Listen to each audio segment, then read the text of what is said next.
our first grade, right? Uh-huh.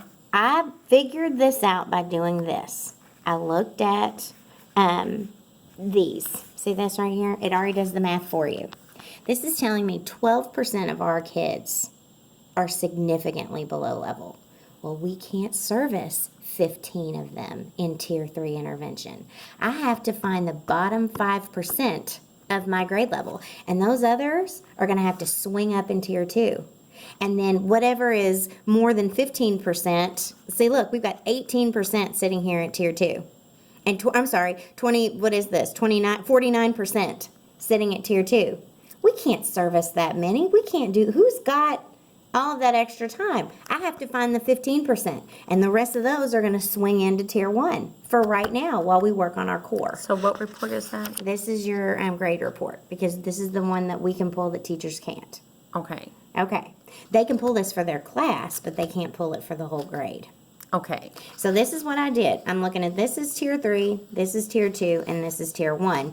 And I got to tell you, even if you count this into Tier 1, it's still too high. So each grade level is a different tier. Yes. Okay. Has Everybody different is ranges. different. Has to Okay. be. So then I go through and I pull out all my kids who are ECE. I highlight them right there, right next to their name, because they're not going to count in my bottom 5% because they're already getting minutes. Okay. Okay, so who are we going to service in Reg Ed intervention? Who's going to get the time?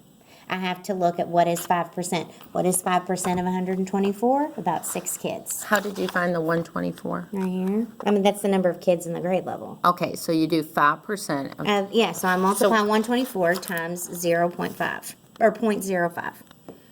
0.05.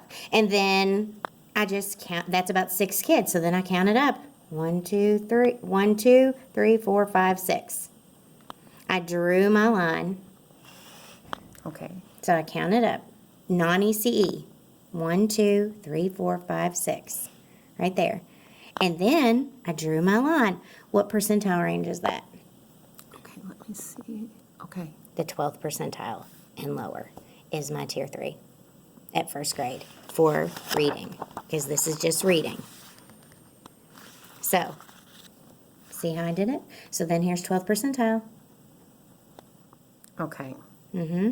Then I multiplied 124. I found what 15% of 124 was.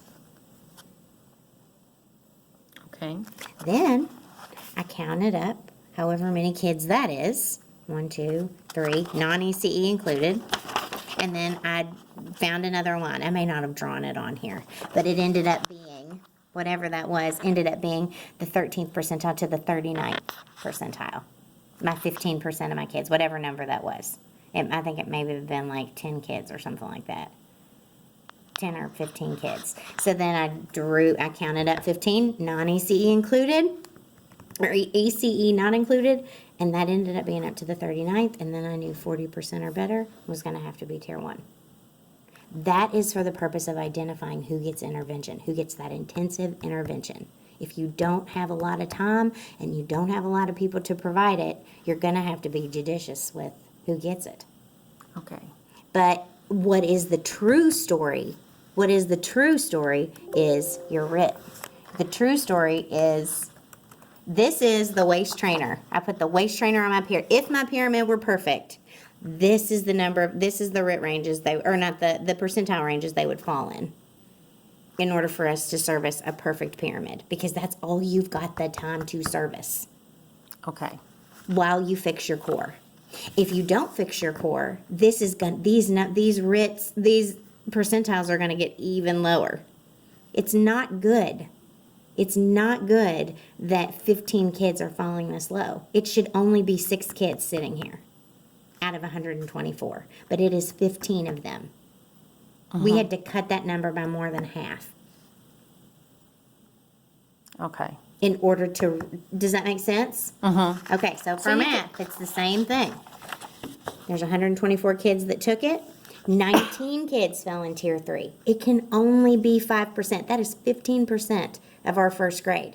We can only do 5% with fidelity. Intensive intervention, 30 to 45 minutes, 4 to 5 days a week.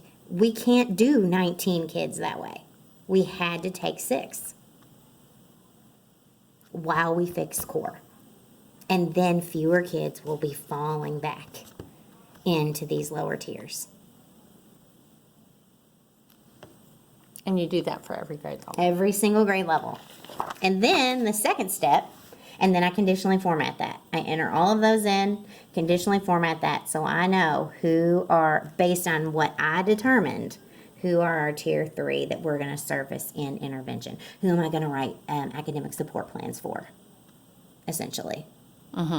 Or who are we going to write them for? But the map RIT fall, this column with the 3-digit number, that's their RIT score, that's different. And you may see that there'll be a kid that is not, their RIT doesn't match their, here we go. They fell in reading, they fell in that super low, they fell in the super low column, but their RIT is just within a year behind. But, does that make sense? Okay, so what column is that one? So this is the, I can freeze it for you, and then we'll be able to see it. So if I Oh, take that's the this, percentile. View, freeze the row. Okay, now the row will stay put while we scroll. Okay, so when I'm back down here at this kid, here we go. This is a kid that fell in the 10th percentile, but their RIT was only up to a year. So what does that mean? That means that they're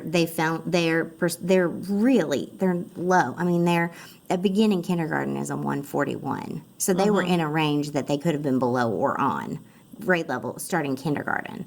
But here she fell in the 10th percentile, which means she only did better than 10% or 10% of the rest of the population. So She only lower. in math. Look at her in math. She's even lower. She only 1%. did better than 1%. Well, she basically did better than nobody. 132. So her RIT and her percentile matched as far as needing intensive intervention. But for reading, she also is going to receive services because the cut score, she fell in that bottom 6 kids. When you took away the ECE, here she is, Kalia, there she is. She fell right in there. Because they're ranked from lowest percentile to highest. Okay.